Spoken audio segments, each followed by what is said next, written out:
Welcome to the IMSA Grid Finder Time Attack Challenge. My name is Suelo Almeida, racing driver and coach, and here's a quick tutorial for the challenge number 6 at Virginia with the GT3. Let's watch the lap first, and then I'll explain the thought process in each corner.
Turn 1, we are going to brake at the very 2 board, pretty close to it, right here, starting to brake a fraction of a second before, but reaching peak pressure by the time the car is parallel to the second board, and downshifting very early to get that engine braking helps slow down the car without abusing the ABS on the front tires. On initial braking here, there is a lot of grip because of the compression on the track. So the track goes this, and then it goes up a little bit at this area, which means the car will compress there and we're going to have a lot more grip than normal.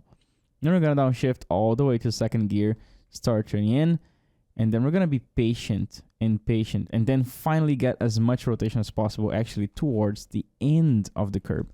So this little end here is going to be my reference.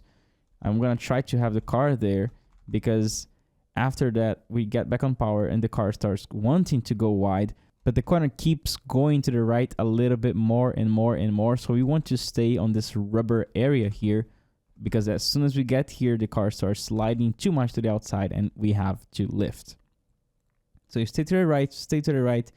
Now the car can go a little bit more to the left, but you have to be quickly coming to the right so that you can change direction. And you are going to intentionally miss this apex here. This is a trap. What we really want is actually go wide right here so that we can prepare the actual corner to the left. So we're going to miss this apex on purpose so that we can have a better line here and start braking. Third gear, very carefully here. The car does want to rotate a lot, the Porsche GT3 on high speed entries.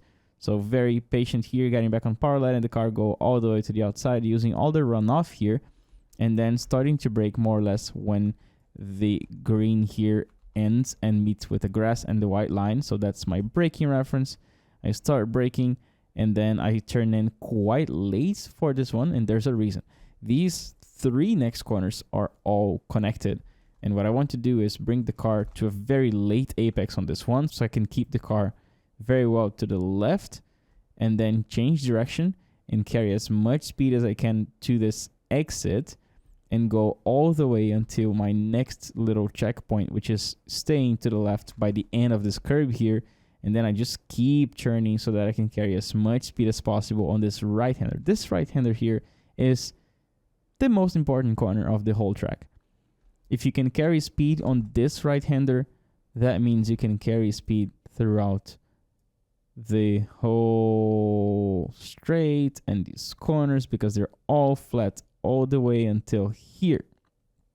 So look at how much time we can gain by getting a good exit right on this right-hander. And this right-hander depends on you staying here, but you staying here depends on this exit, and this exit depends on you late apexing this left-hander. So you can see how this whole sector here, pretty much 1 minute, 1 full minute of the whole lap is connected and depends on these 3 corners. This left-hander coming up is very tricky. You want to stay all the way to the right under braking here, and then you want to cross this curb and go all the way to the outside. There is no grip here. As you can see, we can't really visualize the track because the track is actually falling. So when we can't see the track, it's because we're going to have 0 grip. And then we bring the car all the way to the left and we start preparing the double apex. For this first apex here, we want to do the whole thing under braking and we want to early apex it. So we early apex this curb because then now the line is throwing us all the way to the outside, which is actually going to be great for the exit of this corner because the exit, the second corner, is tighter. So under braking here, the car goes all the way to the outside. I have no choice here because my line is taking the car there. And now I get as much rotation as possible in first gear here and try to get the best exit I can because there is a very long straight after this corner. Then right here, we're going to start braking at the 2 board. And then we're going to brake lightly actually because we are turning and braking, trying to keep the car on the left right here. Because after this, we're going to turn right. And this corner is going to be a lot more important, which is why it has to be prepared under braking here. We need to stay to the left so we can prepare this tighter right-hander.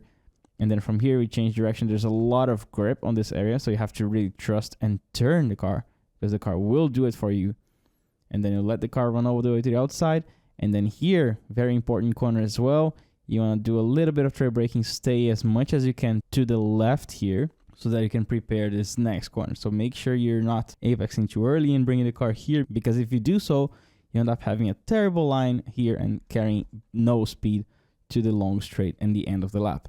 So just bring it as much as you can to the left here, and then you change direction. And here, we're not going to use this curb. Actually, we're going to stay away from it because the car is going to be run all the way to the outside on this curb instead.